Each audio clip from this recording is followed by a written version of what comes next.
हम आदि से अंत तक भारतीय हैं। ज्ञान हर व्यक्ति के जीवन का आधार है। जीवन लंबा होने के बजाय महान होना चाहिए। जो झुक सकता है वो झुका भी सकता है। एक सुरक्षित सेना एक सुरक्षित सीमा से बेहतर है। न्याय हमेशा समानता के विचार को पैदा करता है। धर्म मनुष्य के लिए बना है, न कि मनुष्य धर्म के लिए। एक इतिहासकार सटीक, ईमानदार और निष्पक्ष होना चाहिए। मन का संवर्धन मानव अस्तित्व का अंतिम उद्देश्य होना चाहिए। वर्गहीन समाज गढ़ने से पहले समाज को जातिविहीन करना होगा। समाजवाद के बिना दलित मेहनती इंसानों की आर्थिक मुक्ति संभव नहीं।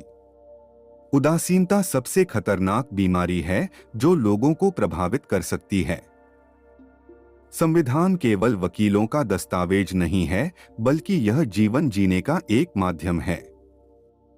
आप स्वाद को बदल सकते हैं, परंतु जहर को अमृत में परिवर्तित नहीं किया जा सकता है। जो कौम अपना इतिहास नहीं जानती है, वह कौम कभी अपना इतिहास नहीं बना सकती है। धर्म पर आधारित मूल विचार व्यक्ति के आध्यात्मिक विकास के लिए एक वातावरण बनाना है।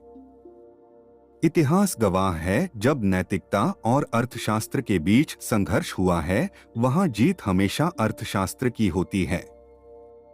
यदि हम एक संयुक्त एकीकृत आधुनिक भारत चाहते हैं, तो सभी धर्मों के धर्मग्रंथों की संप्रभुता का अंत होना चाहिए। हमारे देश के संविधान में मतदान का अधिकार एक ऐसी ताकत है जो किसी ब्रह्मास्त्र से कहीं अधिक ताकत रखता है। इस पूरी दुनिया में गरीब वही है जो शिक्षित नहीं है। इसलिए आधी रोटी खा लेना, लेकिन अपने बच्चों को जरूर पढ़ाना। शिक्षित बनो, संगठित रहो, संघर्ष करो। शिक्षा वो शेरनी है, जो इसका दूध पिएगा वो दहाड़ेगा। देश के विकास के लिए नौजवानों को आगे आना चाहिए। यदि आप मन से स्वतंत्र हैं, तभी आप वास्तव में स्वतंत्र हैं। अच्छा दिखने के लिए नहीं, बल्कि अच्छा बनने के लिए जियो। बुद्धि का विकास मानव के अस्तित्व का अंतिम लक्ष्य होना चाहिए। महान प्रयासों को छोड़कर इस दुनिया में कुछ भी बहुमूल्य नहीं है। शिक्षा महिलाओं के लिए भी उतनी ही जरूरी है जितनी पुरुषों के लिए। छीने हुए अधिकार भीख में नहीं मिलते, अधिकार वसूल करना होता है। देश के विकास से पहले हमें अपनी बुद्धि के विकास की आवश्यकता है। शिक्षा सभी के लिए समान रूप से उपलब्ध होनी चाहिए। डॉक्टर अंबेडकर ने सभी के लिए समान शिक्षा के अवसरों पर जोर दिया। विद्यार्थी की पहचान ज्ञान से होती है, फिर चाहे उनकी जाति, धर्म या आर्थिक स्थिति कुछ भी हो। शिक्षा एक ऐसा साधन है जो लोगों को उनके अधिकारों और कर्तव्यों के प्रति जागरूक बनाता है। विद्यार्थियों को मिलने वाली शिक्षा व्यावहारिक और उपयोगी होनी चाहिए। शिक्षा का यही महत्व है कि वह समाज हित में सदैव प्रयासरत रहती है, ताकि एक सभ्य समाज का निर्माण हो सके। शिक्षा के माध्यम से मानव आवश्यक कौशल और ज्ञान की प्राप्ति करता है, जिससे सफलता मानव के पग पखारती है। शिक्षा सदैव धर्मनिरपेक्ष होनी चाहिए। शिक्षा को किसी विशेष धर्म या संप्रदाय से नहीं जोड़ा जाना चाहिए। मेरी प्रशंसा और जय जयकार करने से अच्छा है मेरे दिखाए गए मार्ग पर चलो। ज्ञानी लोग किताबों की पूजा करते हैं, जबकि अज्ञानी लोग पत्थरों की पूजा करते हैं। जो व्यक्ति अपनी मौत को हमेशा याद रखता है, वह सदा अच्छे कार्य में लगा रहता है। स्वतंत्रता का अर्थ साहस है, और साहस एक पार्टी में व्यक्तियों के संयोजन से पैदा होता है।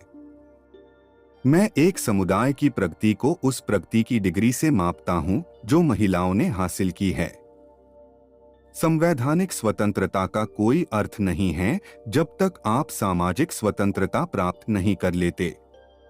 राजनीति में हिस्सा न लेने का सबसे बड़ा दंड यह है कि अयोग्य व्यक्ति आप पर शासन करने लगता है। जो धर्म जन्म से एक को श्रेष्ठ और दूसरे को नीच बताए, वह धर्म नहीं, गुलाम बनाए रखने का षड्यंत्र है। अगर मुझे लगा कि मेरे द्वारा बनाए गए संविधान का दुरुपयोग किया जा रहा है, तो सबसे पहले मैं इसे जलाऊंगा। हो सकता है कि समानता एक कल्पना हो, पर विकास के लिए यह जरूरी है। पति पत्नी के बीच का संबंध घनिष्ठ मित्रों के संबंध के समान होना चाहिए। मैं राजनीतिक सुख भोगने नहीं, बल्कि नीचे दबे हुए अपने भाइयों को अधिकार दिलाने आया हूं।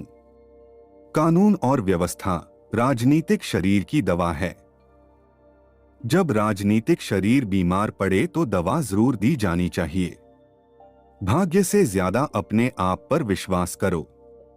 भाग्य में विश्वास रखने के बजाय शक्ति और कर्म में विश्वास रखना चाहिए। निहित स्वार्थों को तब तक स्वेच्छा से नहीं छोड़ा गया है जब तक कि मजबूर करने के लिए पर्याप्त बल न लगाया गया हो।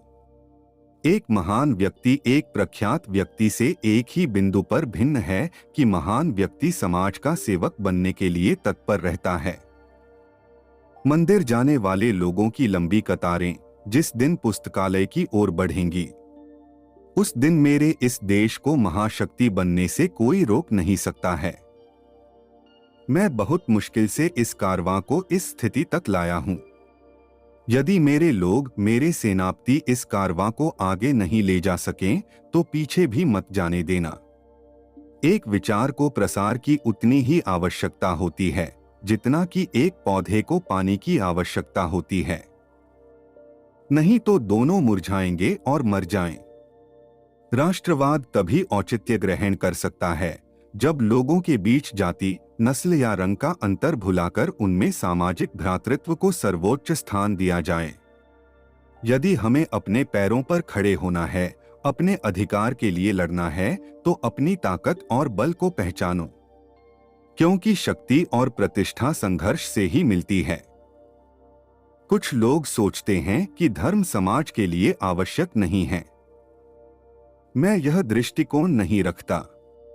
मैं धर्म की नींव को समाज के जीवन और प्रथाओं के लिए आवश्यक मानता हूं। जिसे अपने दुखों से मुक्ति चाहिए, उसे लड़ना होगा, और जिससे लड़ना है उससे पहले अच्छे से पढ़ना होगा, क्योंकि ज्ञान के बिना लड़ने गए तो आपकी हार निश्चित है। एक सफल क्रांति के लिए यह आवश्यक नहीं है कि असंतोष हो।